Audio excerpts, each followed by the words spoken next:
Screech by TarynMcT. Read by Awwww. Chapter 16. As everyone sat for dinner that night, Izuku was noticeably more quiet than usual. "Hey there, baby bird, you good?" Hisashi asked him. "Oh, yes?" Izuku blushed and looked up at Hisashi, who only looked at him over the rim of his glasses. Izuku sighed and started playing with his food. "It's just... Can I opt out of the sports festival?" Izuku glanced at Shota.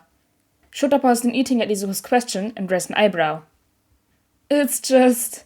Izuku's blush deepened. "It's a bird thing?" Care to elaborate? Shota questioned. "Oh," Hitoshi exclaimed. I think I know. The sports fest is in the spring, and a lot of owls molting this spring.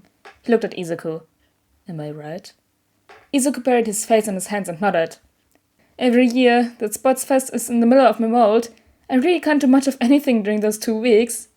Zuzubird, just because you won't have pretty wings for a few days doesn't mean you can't participate. You can run the events quirkless. That's what Toshi's most likely going to do," Hisashi encouraged. Izuku shook his head. "It's not just that my wings will be gross," he started. "My wings aren't constantly out like most other avians, so I won't technically lose my feathers.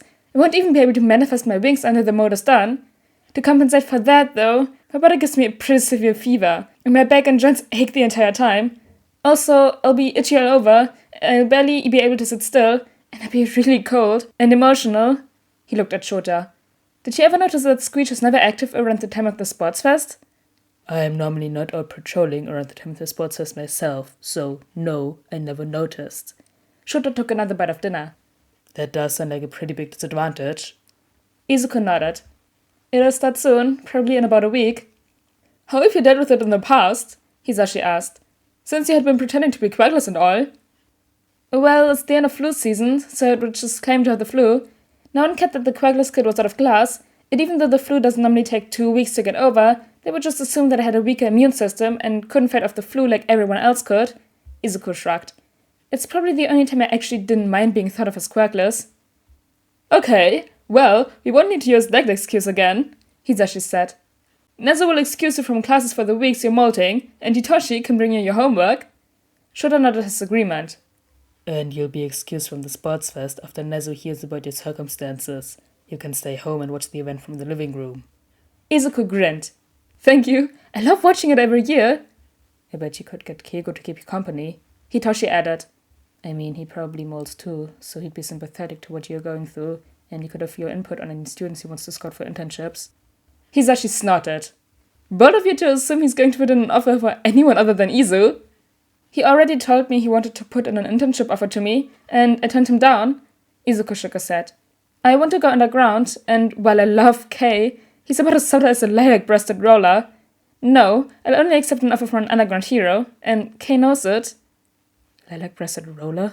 Hitoshi whispered, pulling out his phone to look up the bird.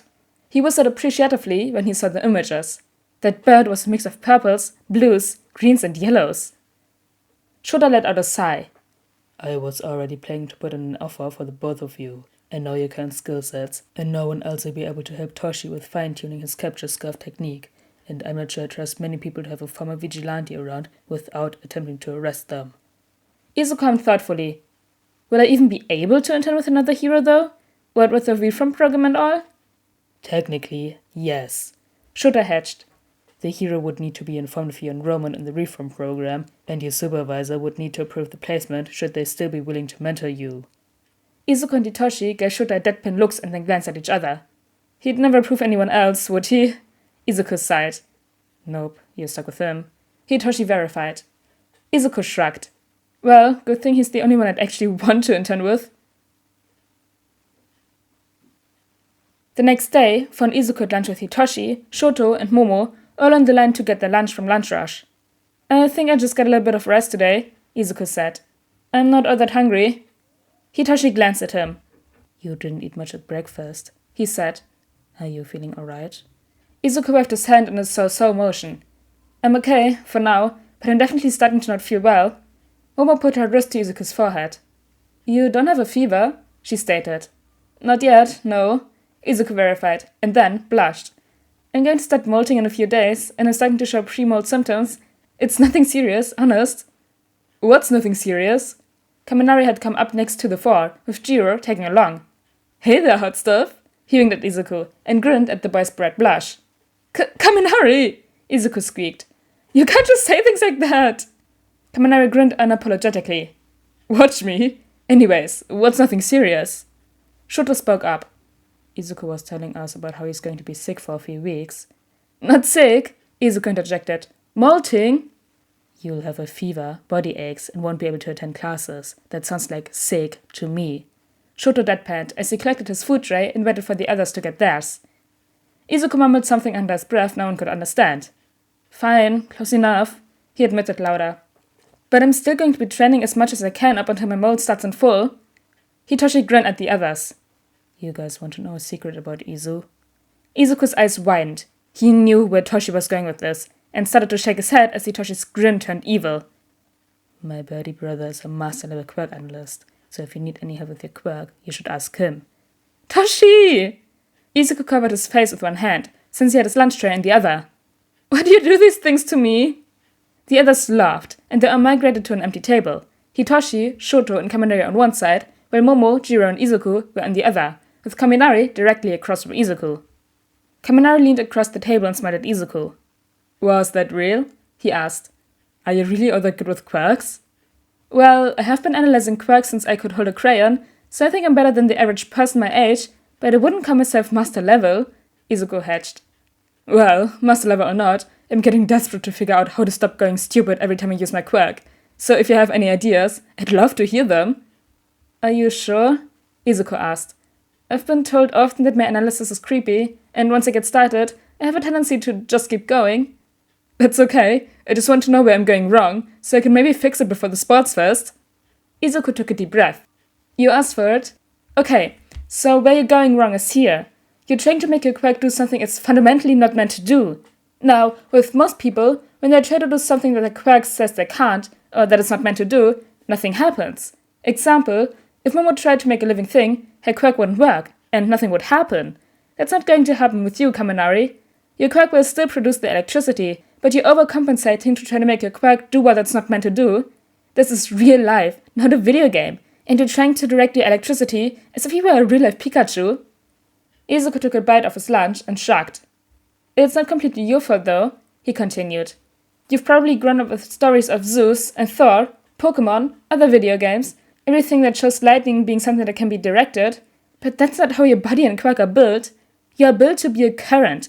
The electricity isn't meant to travel very far from your body. Stop trying to force it.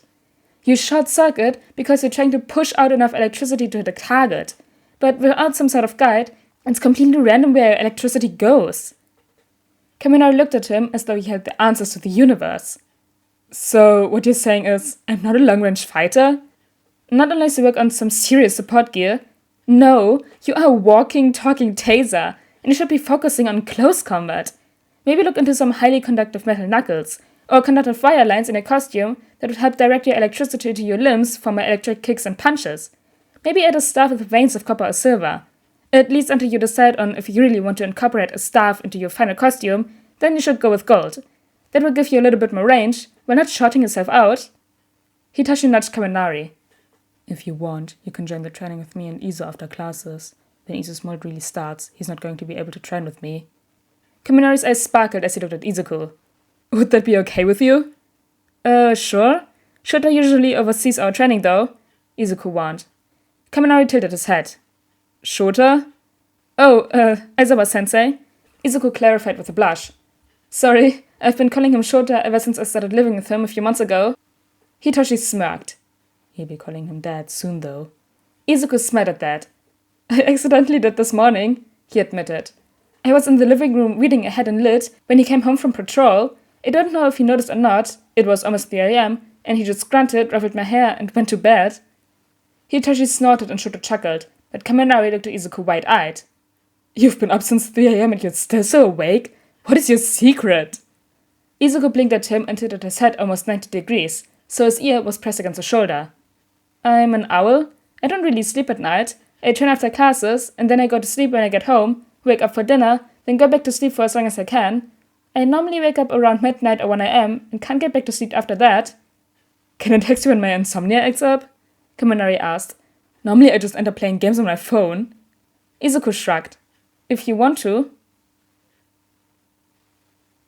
Left, up, head to the right. Right there. Izuku practically melted as Hisashi scratched his back in between his shoulder blades. Hisashi chuckled. I take it the molting started? Izuku shook his head.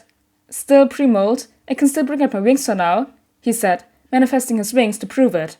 Before Izuku could retract his wings, Hisashi ran his fingers through some of the feathers. They've lost their gloss, he muttered.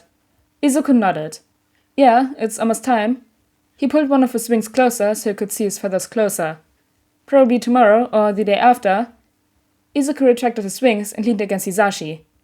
I hate molting, but my wings are so pretty right after, and sometimes they're even bigger than before. Izuku trotted away and reached for his lower back and started itching like crazy. Hisashi laughed and started helping him scratch.